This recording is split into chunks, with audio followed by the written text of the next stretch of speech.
the importance of engineering value in the sales cycle. Today's webinar will be moderated by Tim Brayman, VP of Corporate Strategy at Revigi. Tim has been working with sales and sales process for 25 years. Tim is responsible for the vision and direction of Revigi's portfolio of sales enablement products.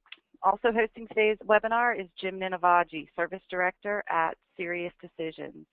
SiriusDecisions provides actionable intelligence, transformative frameworks, and expert guidance to equip executives to elevate sales, marketing, and product performance. Before we begin, please note that the lines will be muted for this presentation. If you would like to ask a question, please do so at any time by utilizing the chat feature on your control panel. At the end of the presentation, we will answer as many questions as possible. If we can't get to yours, we will be sure to follow up after the webinar with an email. And with that, I will turn it over to Mr. Tim Brayman. Hey, thanks, Tracy. So y'all are in for a treat today. We've got Jim Ninivaggi on the phone today, and he's definitely the smartest guy in the room when it comes to a lot of these topics. So when Jim and I were getting ready and doing our prep work for this particular webinar, Jim told me a little story about the Winter Olympics. So I'm going to let Jim kick things off with the story he told me and some pictures. So go ahead, Jim. Hey, Tim, thanks very much. Thanks for that intro. And it's easy to be the smartest guy in the room when I am the only guy in the room, as I am right now. But yeah, so there were a couple of things that happened a few weeks back on the same day that I thought, brought two concepts together.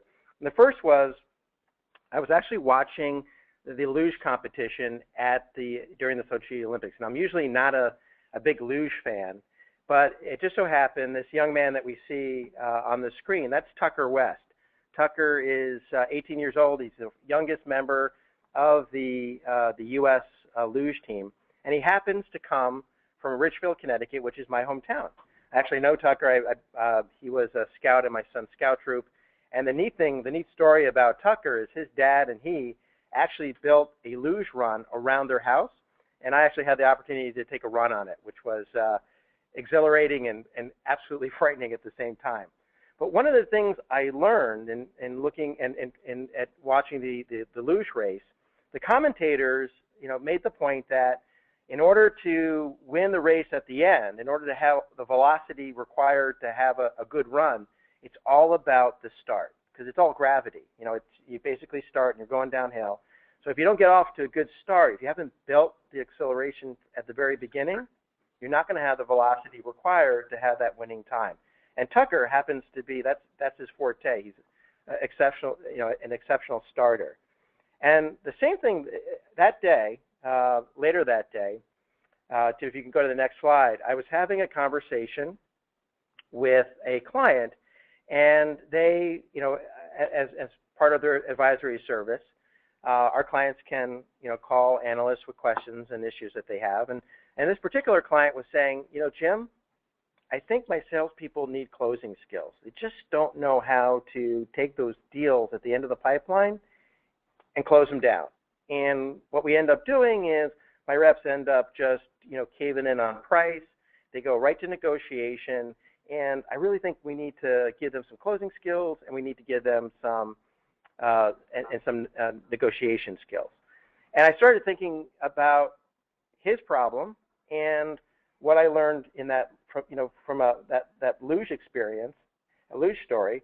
I thought that, the same thing applies to sales. If you haven't built value at the very top of your sales pipeline, and if you don't continue to build value throughout the sales process, then at the very end, it's not surprising you don't have that velocity. You don't have that ability to accelerate deals to closure. Jim, that's a spot-on great point, and it's one that I firmly believe in. We're going to talk a lot today about engineering the value throughout the sales cycle, but if we fail at the beginning, we've got a pretty big row to hoe as we go forward through this process. So, the next slide is one that Jim, I feel a lot of pain around because I've been in sales and sales management, and that discount at the end of the deal, that's always painful for you as a sales rep. So, getting ready early is hugely important. And, I found this Harvard Business publication really, really interesting about why is it important, right? So if I'm a sales rep, it's important to me because discount at the end is coin out of my pocket. But it's actually hugely important to the profitability of my company. And what this slide here is showing us is that Harvard Business Review, they just did a study of a typical $100 million manufacturer. And they looked at the typical average cost of goods sold and, what's their profitability, et cetera. And then they said, what if we turned one dial 5% and see what that does in terms of increase in profitability? And so they said, okay, let's reduce our sales expense by 5%. And if you look down at the very bottom, okay, well, that had a 3% increase in profit. Not that big a deal. Well, what if we increased the number of deals that we closed by 5%, assuming all the deals were roughly the same size? That has a pretty good increase, has a 20% increase in profit.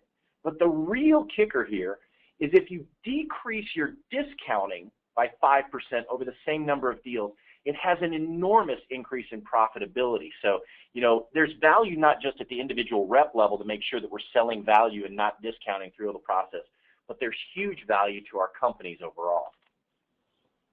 That articulates a great, the business case for selling value. Absolutely. So let's take a look at to frame our discussion today, Tim. In terms of the issues that we see here at Sirius, and I'm sure the issues that you're seeing as well with your clients at Revigy in the world of B2B selling. We're certainly seeing a lot of our clients looking to try to transform their salespeople so that they are selling value. We hear time and time again, we want to move off of selling on price and product, and we want to move to selling to solutions and selling value. But we're finding that a lot of these transformations are harder to achieve than a lot of our clients thought they were going to be. It's really vital, as we've pointed out, that need to sell value has to happen throughout the buyer's journey. If we wait till the end, we're just going to end up negotiating on price, and that's what ends up happening. Pure and simple, reps time and time again, they just get caught in that at the end of the quarter, working through negotiations and working on just cutting deals and cutting their prices. So Tim, why don't you just walk us through what folks will be walking away with? Yeah. So, in the webinar invitation that you've all ponied up and read there, this is what we intend to do. Is we're going to talk a little bit about the buyer's journey and then how you build value throughout the process. We're going to talk about the specific value-centric conversations and where you have them. And then we're going to give some technology examples. Of course, Revigy is a technology company, so I'll use our software as the example. But just give you some examples of how you could represent this even in your own technology if you're using Salesforce.com or, SAP or any other CRM system. So let's go ahead and dive on in, Jim, and let's talk about the buyer's journey, because I've been listening to you talk about the buyer's journey, and I bought into it for it seems like 6 or 7 years now, and it's really seemed to become kind of the de facto vision for how people look at going to market or going to customer. Yeah, thanks, Tim. And what I'll do, I'll walk folks through the process, and I'd love to have you talk a little bit about where you see those key areas where reps need to be selling value. But and this comes, this was developed about 7 years ago, and it was based on research we did as we looked at how B2B buying organizations make a complex purchasing decision. And a couple of things I want to point out from the very beginning. While the process is depicted as linear, because it is a human process and it involves lots of humans typically, it is often never completely linear. Nor does we're not suggesting that every buyer goes through every step in every purchasing decision. But when we look at, typically how a buyer will go through that process, it starts with what we call loosening of status quo. And this is where the buyer is becoming aware that their current situation isn't optimized. It could be they're having problems with a particular solution, maybe it's a little dated, or they're just aware that there is a better way or a new way to do things, but they're not quite ready yet to make a change. They haven't moved into actually making a purchase. But then there's some type of event occurs, and it could be something that happens from that's external. It could be something that our marketing team does to move a buyer, or a salesperson does to move a buyer. Sometimes it's an internal action. but there's a catalyst that moves that buyer into committing to change, where they say, okay, we can no longer live with status quo, with our current situation. We really need to explore some changes. And we kind of call that the education phase, because, and the education phase blends in with what we call the solution phase. And that's where the buyer is beginning to figure out, okay, what are my possible options? And in exploring possible solutions, they're actually building out their requirements. And this is really a critical area for the sales organization, because if we're in the lead here, we're helping them build the requirements. We're helping them define what the solution might look like. And then the buyer moves into that, okay, we've defined our requirements, we've defined the picture of the solution. They typically have narrowed it down to one or two vendors, and they move into justifying the decision in this vendor selection phase. And this is where, we see the deals getting stuck. This is where the buyer starts to perceive risk at a very real level. And also, this is typically where you'll see that economic decision maker start to ask those tough questions around, okay, if we make this investment, what's the return going to be?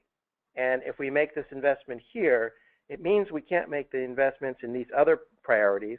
So convince me that this should be the way, this should be where we spend our money today. And then if the buyer moves through that, then they move into making the selection. So again, not every buyer is going to go through every step. Larger, more complex deals are going to take longer for a decision process. We have some clients where this buying process may take a week because it's fairly transactional. But again, based on our research, this is what we see the typical B2B buyer going through as they make a decision. And Tim, why don't you share with us a little bit about where you see those key value points in this buying process? Great. Thanks, Jim. And you're spot on. We see the exact same thing related to the way that buyers buy in. The process or the flow is similar, but the timing and the duration depends on the size and the complexity of the solution they're purchasing. But, in terms of value proposition, we'll go back to your luge example. You got to start early. So that loosening of the status quo, a lot of times that can be due to an external factor, right? So data privacy and data security, those kinds of things, HIPAA, new laws, they all drive companies to do different things. But also there's been a lot of chat over the last couple of years about, selling with insight and getting customers to embark on a journey with you. We've seen all the studies that say, hey, it's not until 60% or 50% of the buying process is complete until you get notification that the customer is evaluating. Well, if you actually create the buying process with the customer, with the prospect, then that means you're in way, way early. And there's some names for this, right? So Challenger's very well known for the last couple of years. They've been talking about, the Challenger type selling. 5, 6, 7 years ago, there was a Harvard Business Review article talking about provocation selling. Heck, 20 years ago, the guys from solution selling were talking about, identifying unknown or latent pains. But, whatever you call it, I'm not into the religious discussion of which is the right terminology.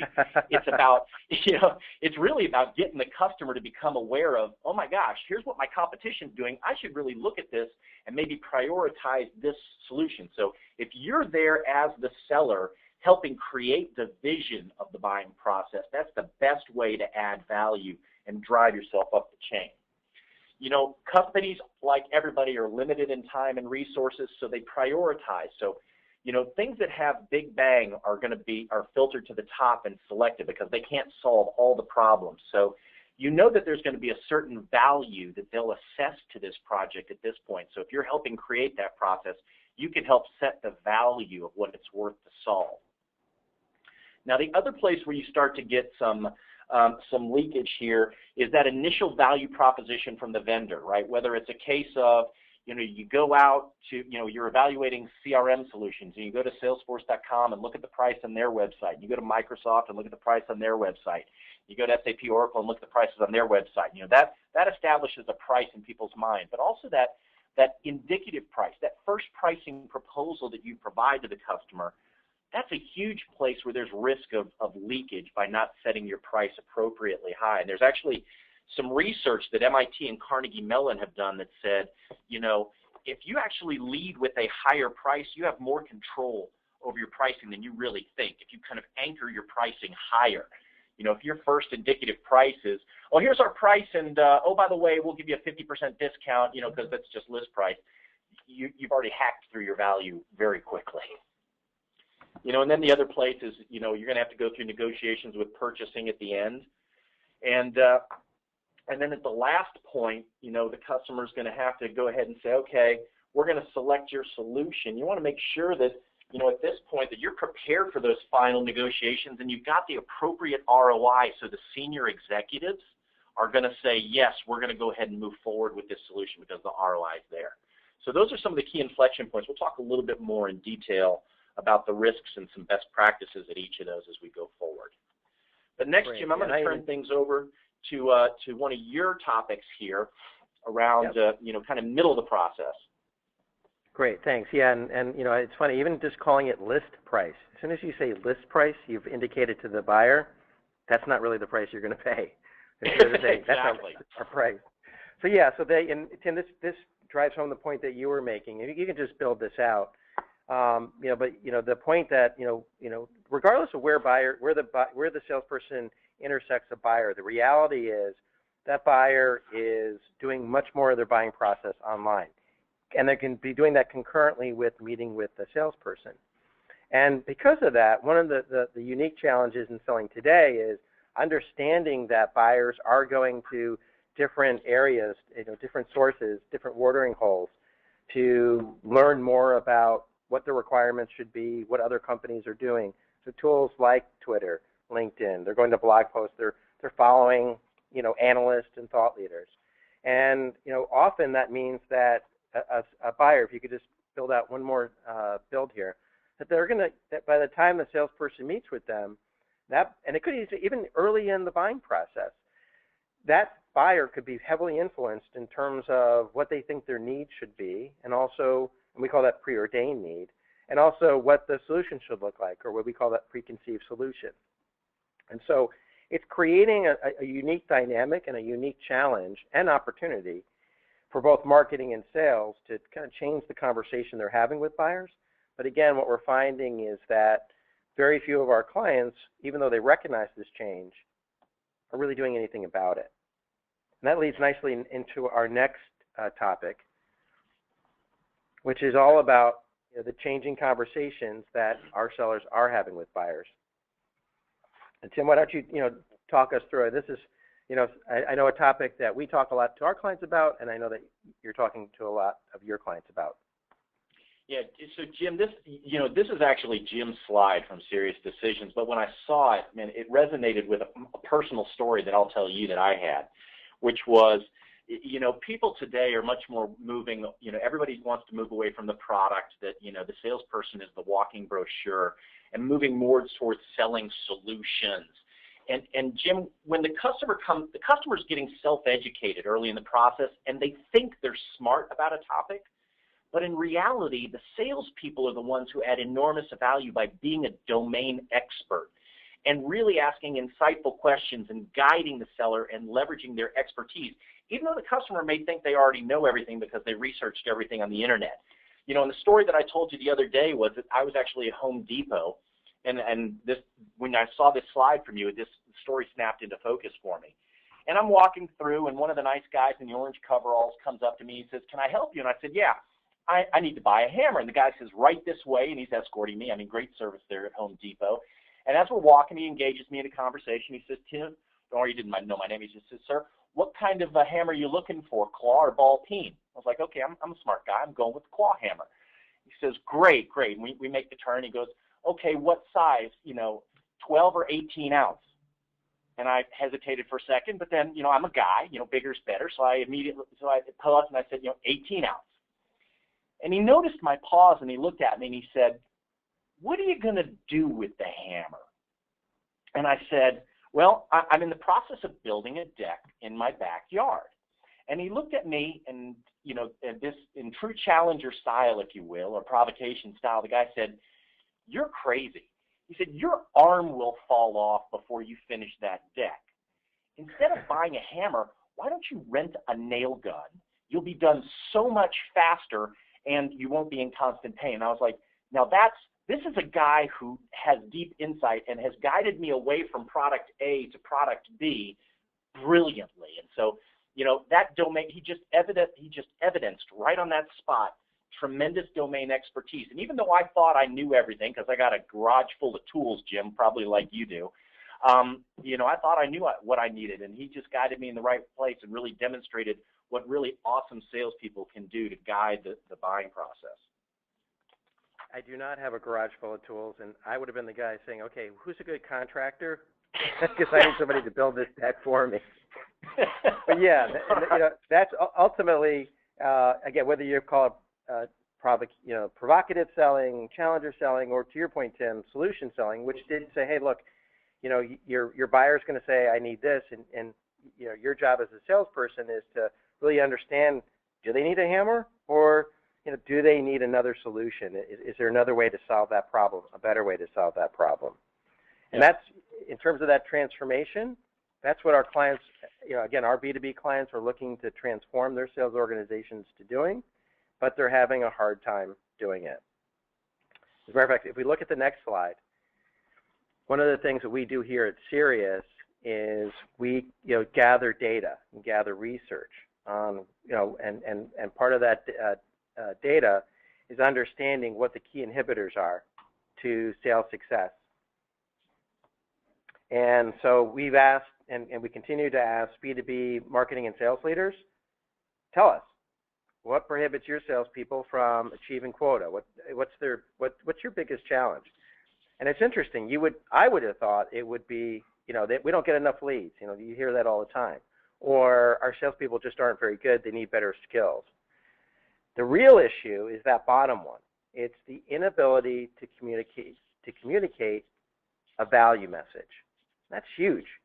And if we look at the next two responses, they're somewhat connected to this, because our clients are saying our reps have too many products, so they're not only selling hammers, they're selling drills, they're selling screwdrivers, they're selling sanders, and they don't know enough about each of those products to ask the right questions to really get to a solution.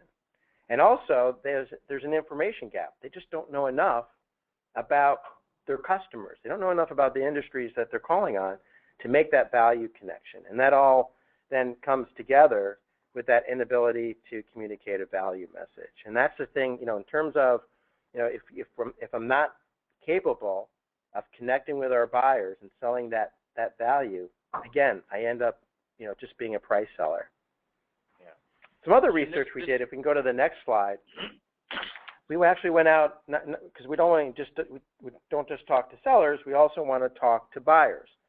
So we went out and we surveyed a panel of senior level executives, because everybody is looking to call on the C-suite. Certainly to sell solutions, you need to be able to sell at that, to sell business value, you have to sell where that is going to resonate, and that's typically at a senior level. So Tim, if we bring up our next slide, you'll see when we ask senior level executives, what do you expect in a salesperson? They said, the responses, the two lowest responses were, I don't need somebody to establish a relationship with me. And they said, I don't need somebody to make me look good. I can make myself look good. Thank you very much. More than twice as often, they responded, I want somebody to walk in the door who already knows my business, who already has a good sense of what my initiatives and challenges are. You ask a senior executive what keeps them up at night, they're going to tell you, worrying about wasting time with incompetent salespeople like you. Get out of my office. And more than 4 times as often, they said, though, what they want, and this gets back to insight selling, provocative selling, solution selling. They all, all those, and I'm like you, Tim. I'm not, you pick a religion and make it work for you, but they all have something in common, which is that, they do teach salespeople you need to sell with insights. You need to be able to demonstrate expertise in a client's industry, what's happening in their world. And that's what a senior level executive wants. Give me some insights about my industry. Tell me something about my competitors, something that they're doing that I'm not doing. Or tell me something that I should be doing that my competitors haven't figured out yet. Yep. And I'll relate this to a story. Real quick, Tim. Working with a client who sells into the legal industry, and they've done a great job of really preparing their salespeople to be true industry experts, because that's an industry, the legal industry is going through a tremendous amount of change right now. And they've completely changed their value proposition from, basically, here's how we can help you bill faster, because they sell financial services software, to here's how we can improve the yield per lawyer, because that's what is the most important, top of mind issue for legal firms today. Yep. And then lastly, I'll just share one more data point, Tim, if we can go to the next slide. So we've talked to senior marketing and sales leaders, we've talked to C-level executives, but we also we talked to salespeople, because we want to find out from them, what are you seeing? What are the changes that you're experiencing? And certainly, again, Tim, to your point, and this should be not a surprise to anybody who's listening to this, who's in the world of B2B sales, salespeople are saying, hey, buyers are just more informed. When I walk in the door, they've already researched me, my company, my competitors. They've talked to analysts, and if I'm going to sell value, I need to sell value above and beyond what that buyer can get on their own. Yeah. They also are expecting, return on investment. That's typically, when I was selling, that was something pretty much you were holding till the end of that sales process and buying process. But today, what we're hearing from salespeople is that buyers, they're looking for that ROI much earlier in their buying process. As a matter of fact, they might be looking at it to figure out whether or not they should actually engage in a buying process. So the need to sell a return on investment is happening now at every stage in that buying process. And then last thing, and again, Tim, this gets to your point that you mentioned before, it's getting harder and harder to engage those buyers earlier. And so if we are going to be able to engineer value at the very beginning of that buying process, our salespeople have to be that much better, because if we're going in there with the same old story, if we're going in and positioning product features and functionality, we're just not going to be able to get the attention or move that buyer off of status quo. Yeah, and buyers today are very quick. They're very quick on the trigger, right? You've got one chance to make a first impression, and it better be a darn insightful one. Otherwise, you're not going to get a second chance. That's exactly right. Yeah. And and this is just summarizing what we've just discussed. And if we can go to the next slide, and this hit me, it's interesting, because we are all talking about this more empowered, right, more informed buyer who's doing much more of their buying process online. And they're saying, hey, I know what I want, just give it to me.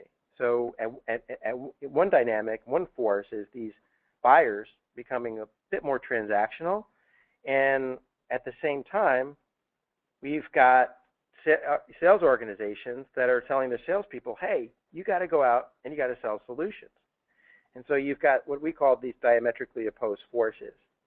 And, I sold training back in the 90s, sales training in the 90s. I sold a lot of sales training back then on companies that were looking to move from product to solution. That's not a new transformation by any stretch of the imagination. But I would imagine today it's even tougher for salespeople to do than it was back then. I'll just kind of finish up this conversation, Tim.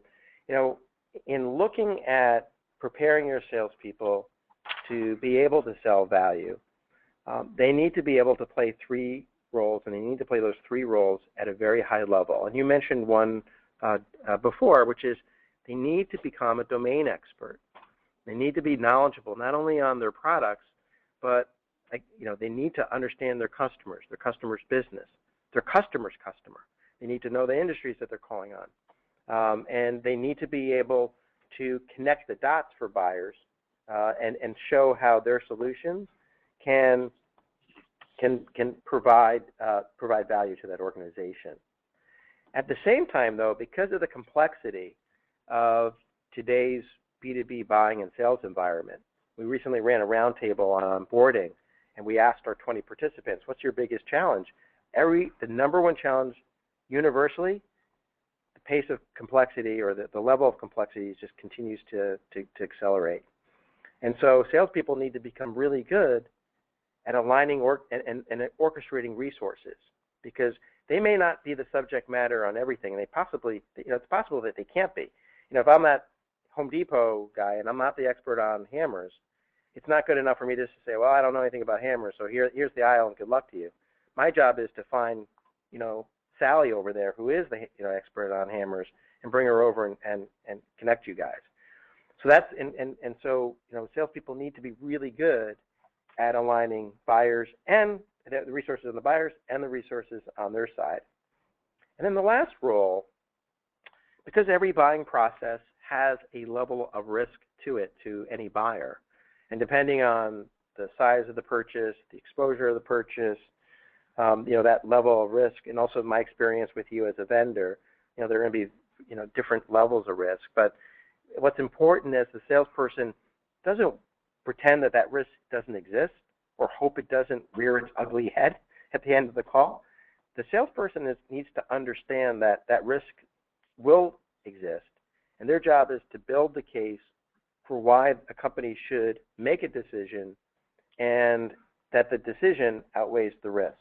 And so we call that the role of risk alleviator. Yeah, that's one of my mentors, Steve Mall. He referred to that as, at the tail end, the executive, he or she is making that decision, and they're risking their LMD. They're risking their large mahogany desk. Yeah. We had a saying, too, if you're calling on somebody and you can stick a magnet to their desk, you're probably calling too low, because it's... I like that one. All right, let's talk about the organizational requirements, Jim. And I think I've got this particular slide. You sure do. Which I appreciate, because I know this is your baby. This is your architecture here. But there's three things that I think about related to the customer buying cycle, Jim, from a benefits perspective. First and foremost, one of the biggest challenges we have in the industry is forecast accuracy. And if we align our sales process with the way our customer buys, and then looks for specific observable outcomes that the customer is actually moving through their buying process, we drive up our forecast accuracy by a great leaps and bounds, right? The old laminated card that listed our sales stages and key activities, was great to get started and drive a consistent process, but the risk was always that the sales rep would start at step one and race through all the steps and be at the tail end standing by the fax machine waiting for the purchase order, and the customer's still way back early in their buying process. So that waiting for evidence from the customer that they're actually moving through their buying process, and then helping them by aligning up what we sell, what we're doing as sellers with that, and lining up the messages, because I know that's one of the critical things you're going to talk about in a minute, Jim, is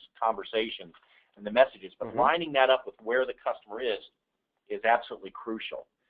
And I know the evidence also points to the fact that if we line up the way we sell with the way the customer buys, it drives up the win rate as well. And then my favorite piece of this, Jim, is the very last piece on the end. Because in my philosophy, fundamentally, a sales process is a promise to deliver value. And so the end of the process is not when we get the purchase order or the contract. In a lot of ways, that's actually the beginning. For the customer, if we're really looking at it from the customer's eyes, it's when they actually achieve the value we promised them in the sales cycle. Did I do okay on your baby there, Jim? You did a spectacular job on my baby, Tim. Thank you. And yeah, the value actualization part, we're seeing that becoming more and more important for our clients, especially those that move to a subscription or a renewal-based sales or offering, product offering, like a software as a service. And they're actually building into their engagement, process regular value reviews, where they're meeting with a buyer on a regular basis and really promoting the value that they're offering. I had a mentor who once said to me, if we're not promoting our value within our clients, nobody else is. Yeah. And so you need to be doing that, and you need to be articulating that value so that renewal, it's no different than building that acceleration in the initial sales process. If we're building that value through the engagement process, then that renewal is just a natural outcome. Yep.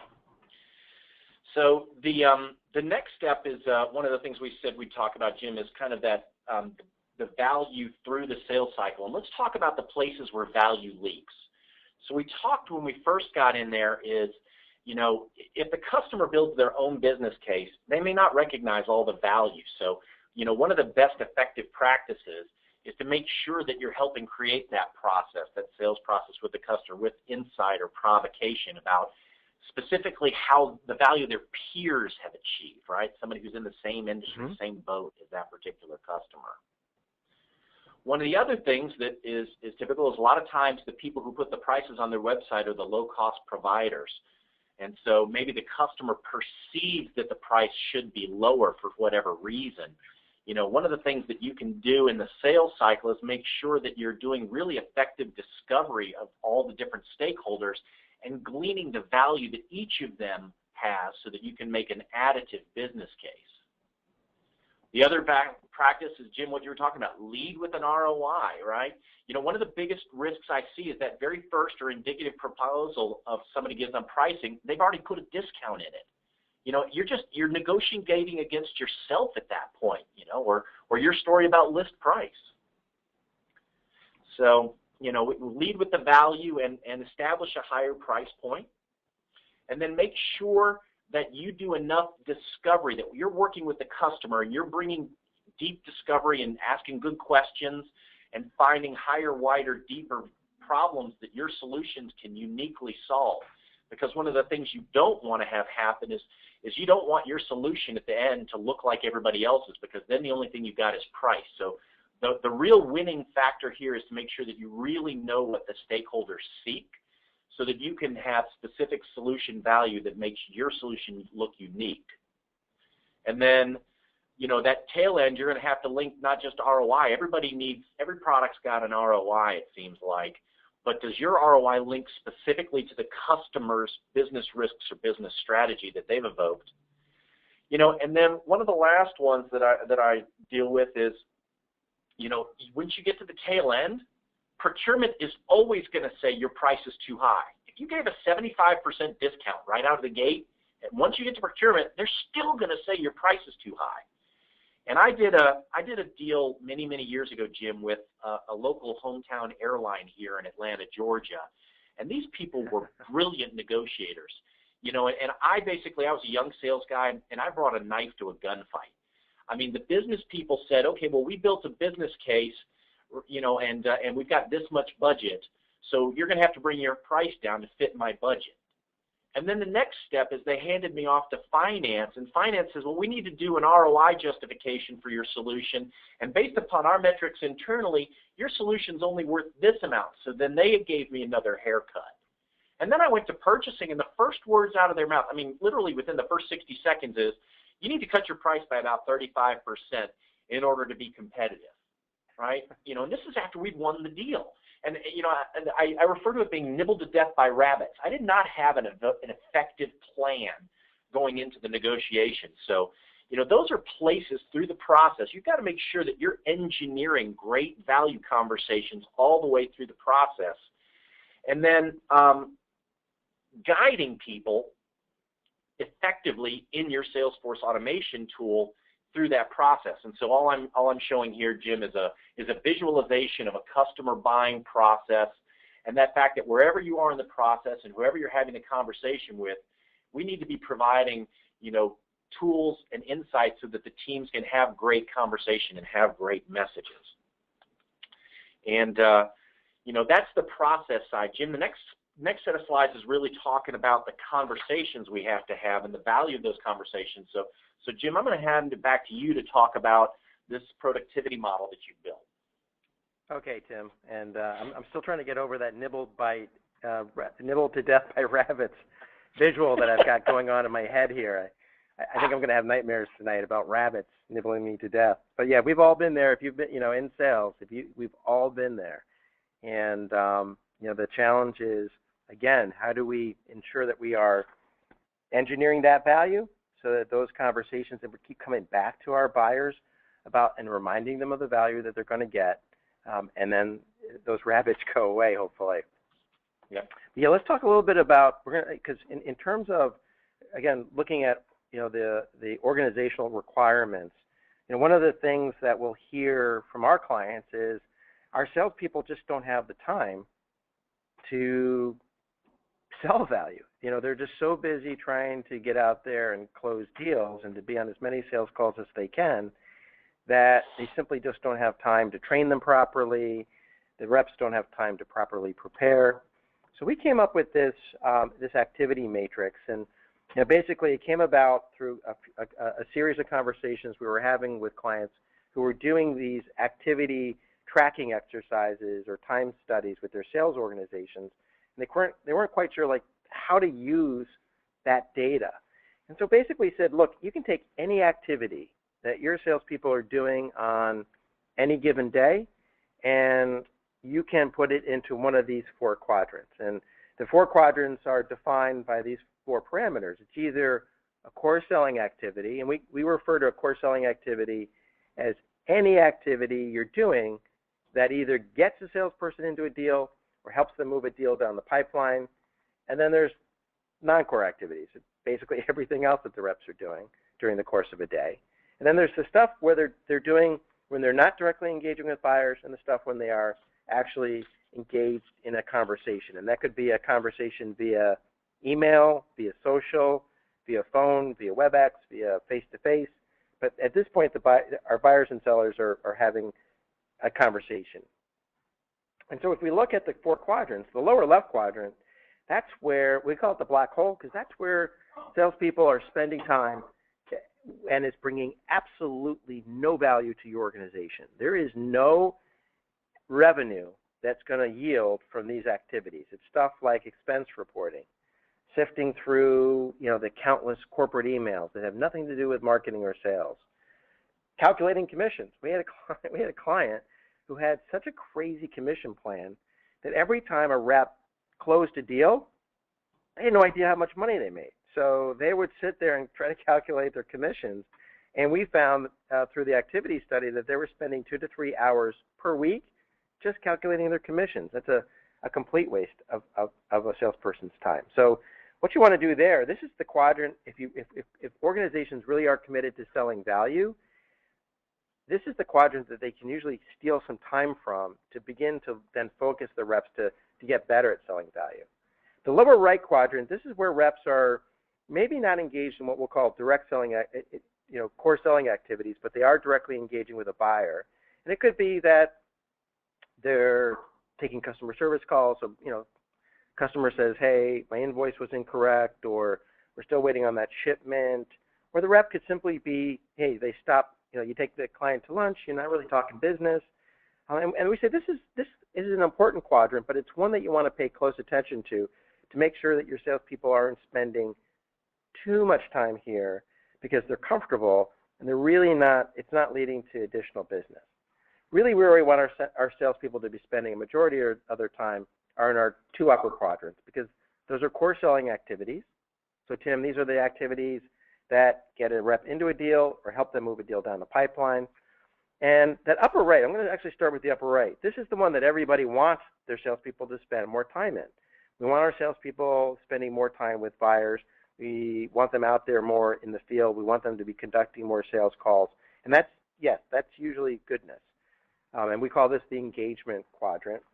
But if our salespeople aren't prepared for that upper right quadrant, then we end up in we end up selling on price and not selling on value. And so we're finding that it's the time actually that reps are spending in the upper left quadrant, and we call this the enablement quadrant, that really is the differentiator between how they do and how successful they are in that upper right quadrant. And if we want to sell value, this is the quadrant that we need our salespeople to be spending more time in, because this is the quadrant where they are getting trained, where they are, we heard before, our salespeople aren't knowledgeable about our products and our industries. If we give them more time and hold them accountable for spending that time becoming more knowledgeable, they're going to become better salespeople.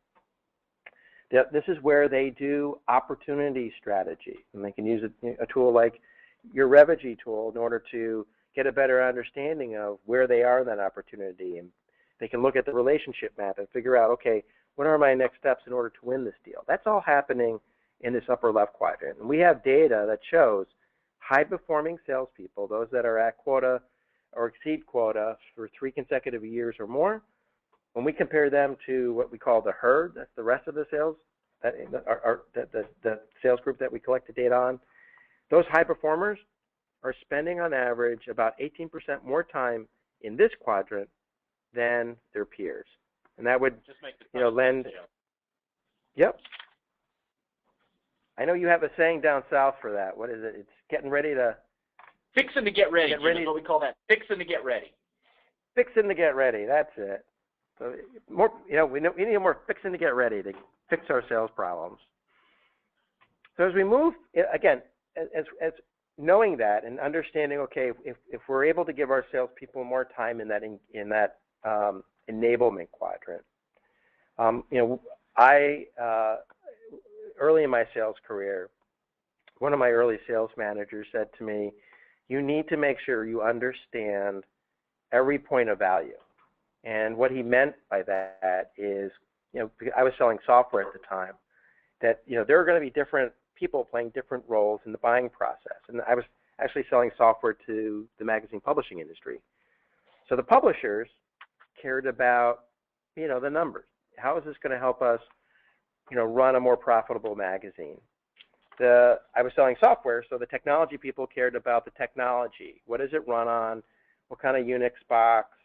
What's the code? How can we configure this and make sure it works with our other systems?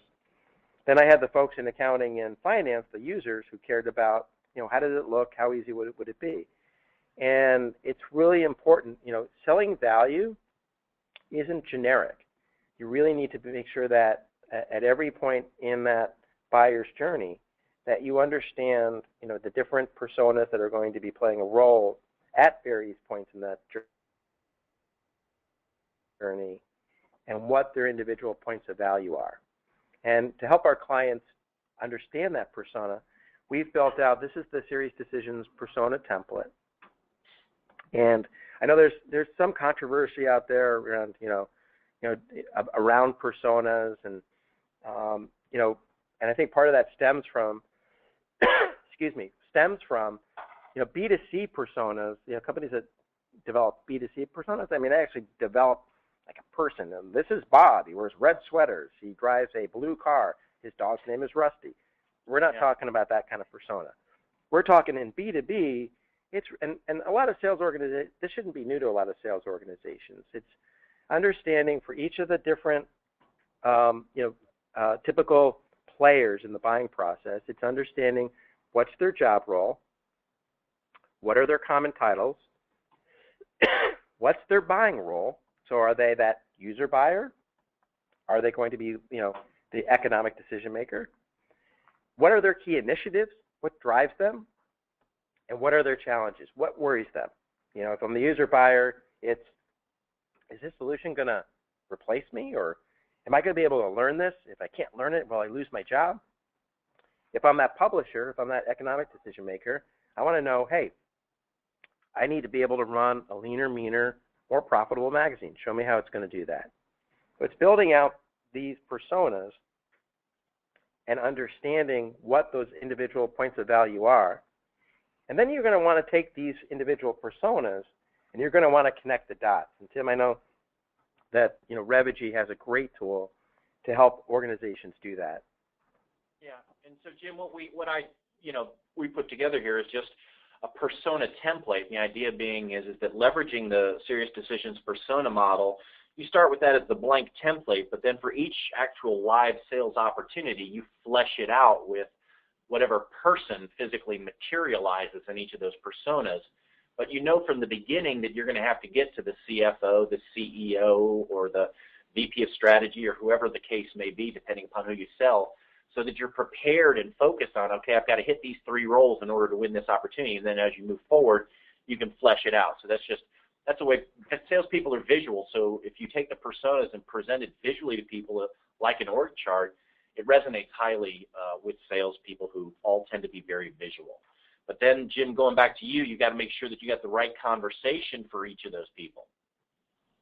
Yeah, and this gets, and again, we're a advisory firm, and we have lots of, a lot of our clients are looking at provocative sales models like those from Corporate Visions or from the Challenger model, and those are terrific models, and we've had a number of clients with success in it with those models. But there's a time and a place to be provocative, and there's a time and a place for the rep to really sit down and be collaborative with a buyer, and walk them through. Here's how we're going to help you. If I'm selling to that technical, the buyer that has where the value resides in our technology, that's going to be a different conversation. I may not particularly want to provoke them, but more importantly, I probably just want to walk them through. Okay, let me make sure you understand how our solution works. Let me get you thinking about stuff that maybe you haven't been thinking about, and I do that through some effective probing. But really, ultimately, selling value, selling in general, and buying in general really comes down to a series of conversations. And again, those conversations could be happening face-to-face. Those conversations could be happening over the phone. They could be happening over email. And it's really vital that as we look at helping our salespeople sell value, that we are preparing them for every one of those conversations. And I'll just make a point. Recently I was doing we were in a forum in London and Chicago on social selling, and so folks, and that's a hot topic, and folks are investing a lot of money trying to train their salespeople on how to use tools like LinkedIn and Twitter, which we absolutely support. But I asked the question in both forums: how many of you are doing training for your salespeople on how to use email? Not a single hand went up in either forum. Are we preparing our salespeople for those conversations? I'm not sure. Yeah, great point. Well, Jim, I'm a firm believer in the conversations. In terms of going through the things that we promised everybody in the webinar, let's also add kind of some overlying framework best practices to this, and I'll go through this fairly quickly. But one of the biggest challenges I know and see is do you actually understand what your ideal customer looks like? Or are you fishing in the desert? Love this picture. It's really a case of, if you're looking at a customer way outside your sweet spot, it's going to be really hard for you to present the vision to them of your value proposition. So I'm a big fan of segmenting based on lead score and prospect fit. Which are the best opportunities you should pursue to make sure that you get the most value, because everybody's got the same 168. That's the number of hours in a week. That's right. Can't exceed that. So that's one right. of the effective practices. You can't sell value to a transactional buyer sometimes. Yeah, exactly.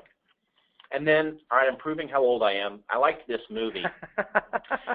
There's a famous line from the song that Kenny Rogers sings in this movie. It's like, you got to know when to hold them and know when to fold them. So, use some form of qualification of these deals. Is it the right time? Is this the right buyer? Is this the right prospect to be chasing? And I don't care whether you use BANT or some other form of qualification, but if it's the unwinnable deal, don't invest the value in the time that you've got, because you're not going to get the value out of it. You're going to end up trying to, get 10 cents on the dollar. And the third of the four that I said I'd talk about, Jim, is coaching. And I'm such a big fan of coaching because it has huge value. And is your sales manager actually acting as a coach, or is every conversation basically a forecast call? And so that's one of the things that I think. Go ahead, Jim. Yeah, that is a conversation we have on probably a weekly basis with one of our clients. It's how do we develop our managers into better coaches? And it's an area that we see a lot of our clients investing considerable time and resources in doing. Agreed, and it's huge payback, absolutely huge payback. And then kind of the next one is, all the research says that there's between 4 and 5 decision makers on every deal. So, have you actually found those decision makers? Do you know what they perceive as valuable? and are you going to be able to get their vote? Those are the 4 best practices overlaid on top of the 7 risks that we talked about. And so, Jim, that's bringing us right to the tail end where I'm going to let you wrap things up and take us away. Sure. So, just to wrap things up, so we talked about the buyer's journey and how that's changing, and how organizations are looking to change the conversation their sellers are having with buyers, engineering that value throughout, and how tough that is. And it really comes down to the organizational requirements of being able to understand and align your buying process, your sales process, to the buyer's process, to that buyer's journey. Understanding, doing an analysis, Tim, to your point, where is that leakage? Where are we losing value, and where do we need to focus our enablement efforts in addressing those leakage? How do we make our salespeople better?